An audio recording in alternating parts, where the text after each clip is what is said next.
everybody, it's Melissa Martinez here again from the Pulaski County Health Department. And you know what day it is? Friday, so that means it's Fit Friday. We're talking all things fitness. Today, I actually have the blessing of sitting down with one of my dear friends, Paul Maness from Springfield. I met him through Ozark Mountain Ridge Runners and through Bass Pro Fitness Series, and he's just a super neat guy. You may have even seen him down here running a few times, but we're going to talk a little bit about something that some of our runners here have gone through too. I know I personally call it, let's talk about COVID.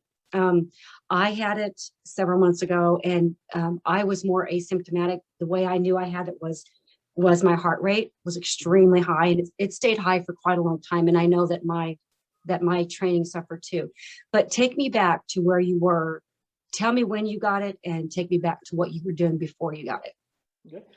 So around early December, probably around the 7th or 8th of December, I felt like I had a nasty head cold, and I didn't think much of it. My daughter had the same symptoms, and then Lacey my wife started running a temperature. Well, no. So we went and got tested, and it was COVID.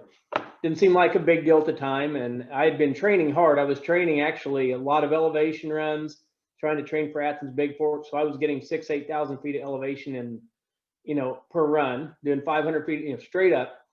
Felt great. Was doing some speed work, getting down into the sixes again. And first week of COVID, I didn't think it was that big of a deal. That's 6-minute miles out there for anybody who doesn't understand when he says, and that's extremely, extremely fast. Okay, I'm sorry to interrupt you. So go ahead. No, that's fine. Just didn't think much of it. Didn't feel bad. Just, head cold. And then taste and smell went away, and didn't think much of that either. And then, it kind of all that was clearing up. All of a sudden, I couldn't go up the stairs. I went from running 60-mile weeks or whatever, and running, speed work, whatever, to not being able to climb stairs without catching my breath. Just absolutely, it was like elevation is the perfect way to describe it. If you've ever been out in the mountains, tried to run a quarter mile and just can't get air, that's exactly what it was like. And I've been fighting it. I'm a long hauler. I guess that's what they call it, a long hauler. I've been fighting it ever since. I'm a lot better now, but at first I couldn't walk the dog around the block. In March, I ran 2 ultras in a day. I was up at your race and put in almost 60 miles one day, never had a breathing issue. And now I can't walk around the block. And it was extremely frustrating, actually terrifying. Thought I might not ever run again. I really did. And then I noticed I was getting these heart rate spikes. I was getting 100 beats per minute, just flying up. I was sitting at my desk working. And one morning it got so bad and I had chest pains, and my heart rate went from 42 to 147 and dropped right back down. And I was having chest pains bad enough that I went to urgent care, and they tested me for a heart attack. And wow, it wasn't one, but that's how terrifying it was. And I was to the point of hoping I'd just be able to run again one day. I said, if I can't ever be competitive, fine. If I can't, I just want to keep my active lifestyle. I said, I just want to be able to run 5-10 miles again, be able to go out in the woods and run, even if it's not a race or whatever. And I was really scared that wasn't going to happen again at a time. And, and I don't like to be a downer, but that's how bad it was. Just absolutely terrifying. So, and the weird thing is Lacey kind of had the symptoms you did. Her heart rate still stayed elevated. Mine would be down in the 50s like normal, and just randomly just skyrocket. And the doctor said, because Lacey has asthma, so we were afraid of her, but her heart rate stayed up, but never spiked. And the doctor said, I want you to absolutely not exercise until I get a echocardiogram in a few weeks and get a lung capacity test on you. He was having runners just drop, having heart attacks and collapsing. And the weird thing is now is my lung capacity is actually fine. So what that tells me is it's not processing air the way it used to. So even now I can go out and run pretty well for a while, but then have to kind of walk and catch my breath again. So I'm not all the way back, but I can live with it. If that's what takes exercise, hey, at least I'm getting out there again. I'm getting up to 7 or 8 miles. Sometimes I hit 10 once. If that's what it is, that's what it is. I'll just enjoy my runs more. So, it's funny that you say that, because I know several runners that it's kind of been the gamut. I've met lots of runners that they're totally asymptomatic, had no problems. And then like Chad, I know Chad Johnson, he got it really bad. And my friend Rachel, she is just now coming back. But like you said, she just now got back to where she was pre-COVID. But it's taken 6 months. Oh yeah. She's going on 6 months. Yeah. Chad actually reached out to me because I knew he was struggling with it before I got it. and he was not allowed to run either. His doctor told him the same thing, and his has been very similar to my journey. He's just ahead of me a little bit, but he's back to running very well. Yeah, So he ran a marathon at yeah, Frisco this sub past four. weekend. Said he got a PR, and that Yeah. was super exciting. Yep, Said he he was ran on the pain 6-minute train. miles in a race, which was a PR for him too, and another thing. So yeah, so that gives me hope. We'll see. And like Yeah, I said, I'm running again. So worst case scenario, I get to go play in the woods, and yeah. and life's good like that. So we'll Hey, figure it you out. know what? Let's talk about that because, Sorry, there, my dogs are gonna go nuts. Doorbell rang. Sorry. that's all right. Looks like we're going to mute that. His dog went a little bit nuts. Can you still hear me? Yes, I can hear you. Sorry, they're gonna bark for a minute. Sorry. No, it's okay. UPS delivery, I imagine. So anyway, that's why I'm holding the little guy here, because he's the ringleader of all of it. So. Our listeners love their dogs. So, we do these videos not just to talk about fitness, but also just to inspire people to look at life in different ways. But I'm like you, Paul. My running did suffer, and you wonder, am I still going to be able to run? And then your attitude kind of shifts from, here we are competitive and wanting to do all that stuff to just let me enjoy the run. Would you say that you were the same way? Yes, absolutely. I'm just, I'm thankful to get to run again. It was really that bad to where I didn't know if I would. I sat down in my office one day and said, am I really going to have these heart problems? Am I going to have breathing issues the rest of my life? Just didn't know. And I was somebody that wasn't really overly concerned with COVID. I was, I was healthy and thought, all right, it's real, but let's just not freak out about it. And then to have it hit me like that was very eye-opening. Yeah. And a friend explained it really well. He shared a thing, and he said, we quantified everything for the longest time, and you either are fine or you die. And that's not the case. No. It's not the case at all. So happy just to be able to go again. Yeah, and just a little bit of background for you guys out there that may be watching this. So Paul's going to agree with me. Pretty much a lot of our identity is in our running. That's our friendship. We have a running family. We've been doing it a long time. We really, really enjoy it. Both of us are active in running groups in our community with the Bass Pro Fitness Series. So for that to be taken away, I don't know about you, Paul, but I was like, you really have to look at yourself and say, who am I? Exactly. I mean, that's been my identity for 10 plus years. I'm a runner and focused on everything around athletics, and I'm in committees for running. And, I met Lacey, my wife, through running, and that's what she does. We're both very active people, and to have that taken away and think I may be sitting around watching TV because I can't go for a walk is, there's not much worse. There really isn't. So. Yeah, boy, it sure gives us a new outlook on just being able to appreciate just getting out there, doesn't it? Yeah, a bad run's not such a bad run anymore. No, a bad run is great. Run. I'm coming back after this is week number 6 of rehab on a tendon. And I tell you what, I threw in a few little spurts of running, through the walk. And I was like, oh, this is amazing. This is, 10 steps. Oh my God. Because you know me, and I love running, and I'm happy no matter what. But man, when I got those 10 steps, you'd have thought I won the lottery. Oh yeah. I finally had a moment last week where I was able to stride out for the first time, and not for very long, but to actually just kind of get into a good, strong run for just a little bit. And I was like, hey, it's just little steps. It's baby steps, and every one of them feels good. So we'll get there. Heck yeah. Hey, so let's talk about a little bit of one of my favorite topics, Bass Pro Fitness Series. Yes. Let's talk about what we got going on. So everybody out there listening, Paul and I are both ambassadors for the Bass Pro Fitness Series. We love everything about Bass Pro. They have the best races, hands down. They are amazing. And Paul, he does their social media pages. I do their blog on Wednesday, and we just love it. So let's talk about some of the things they have coming up and how people can get involved in that. Sure. You want me to just go over some of the races coming up? Yeah. Yep. So first one out of the gates, Top of the Rock, which you have not done, is amazing. It's a 6-miler. It's about 99% paid. That's what we say, because there's a little gap where you drop from one road to the other. And you go through a cave with a waterfall. There's a saber-toothed bear fossil on it, actual skeleton. Just absolutely gorgeous. You've got to do it if you haven't done that one. So you go from there, and then you have some kids runs. They had the zombie run, not sure the status on that one. Then you get into, you have the marathon weekend coming up with all those events, the relay, the 5K, all that's one weekend. The next week is Dogwood, which is, to me, kind of the crown jewel. Oh, Yes. beautiful. And if you've been to Dogwood, keep this in mind. You run on about 90% of land that you can't normally go on. So it's a big deal. You get to see a lot of things the average person never gets to Yes. see. And it's So beautiful. Dogwood Canyon, just to throw that out there for anybody listening, is the premier to me. I mean, I'm not being biased just because it's my No, favorite one. it's the crown jewel. It's the premier trail run in the Midwest. Yeah. It's also probably the most humbling 50K in the Midwest. I always walk. Yeah. I always go into the race, like this, and you leave like a dog with your tail tucked. My quads, they will never be the same. They were so painful, but yet we keep going back time after time after time I'll never because they have forget. the best swag.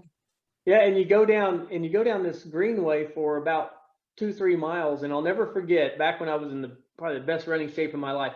There were guys ahead of me that are, well under sub 3 in the marathon, hit that first hill and started walking. And you want to talk about I'm not the only one. So the elite runners of around here and from out of state walking that first hill, it gives you a little bit of, okay, I'm not so bad after all. So.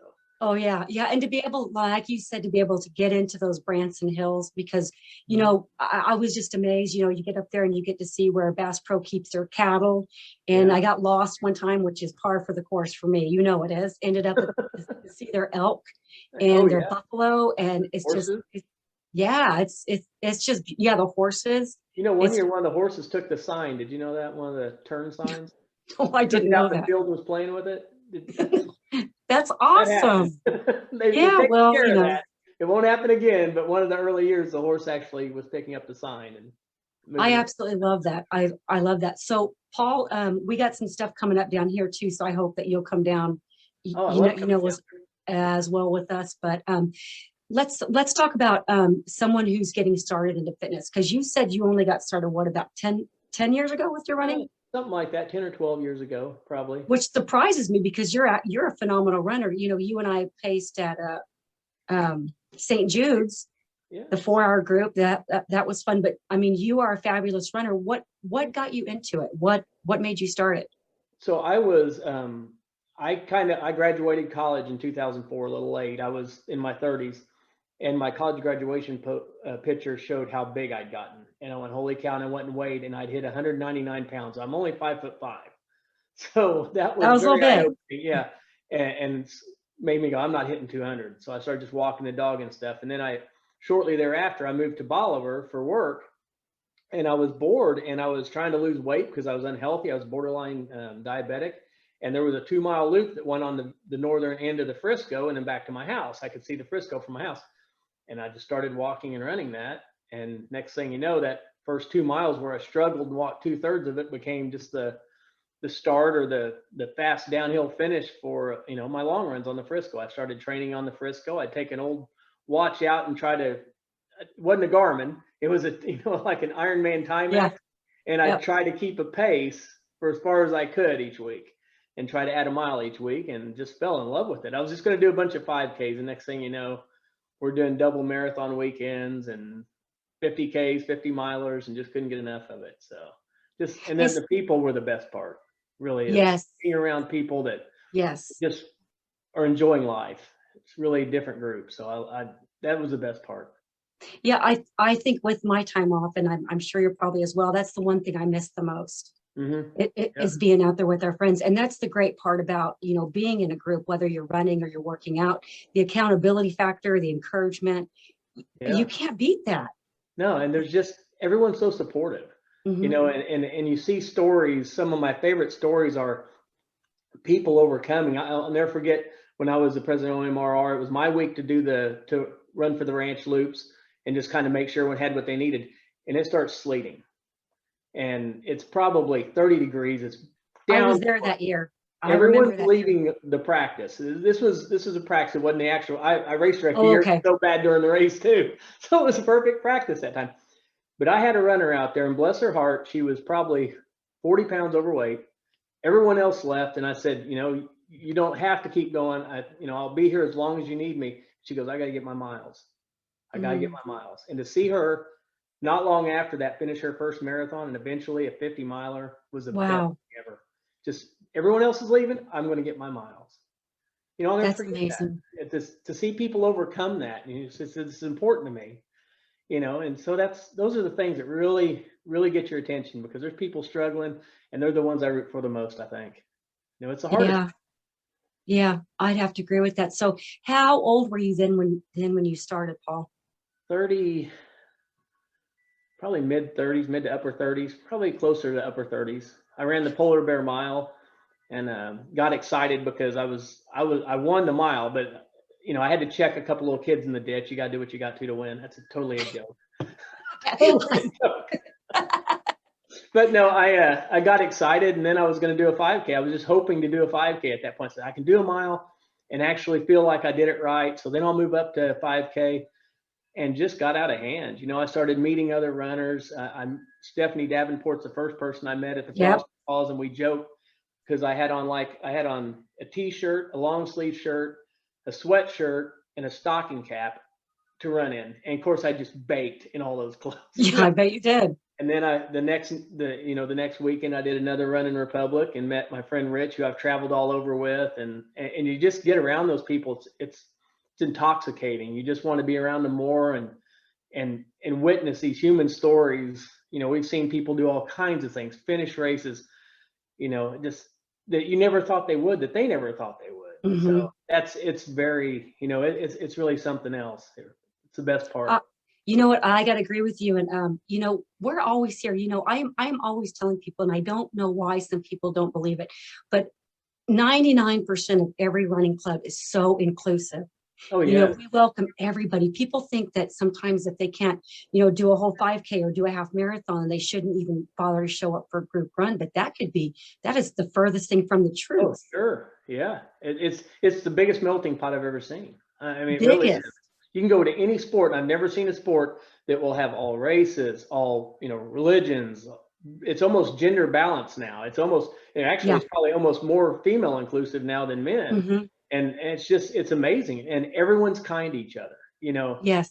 It's the only sport I've ever participated in where you can be winning. Good examples. I had an issue at Psycho Summer. I don't know what happened. I was in first place and my legs just quit working. I didn't hurt. I sat down with about a mile to go. Here comes the second place runner. He could have just blown right past me to win.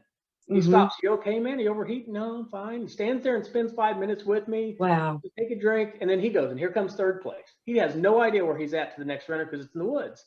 He stops.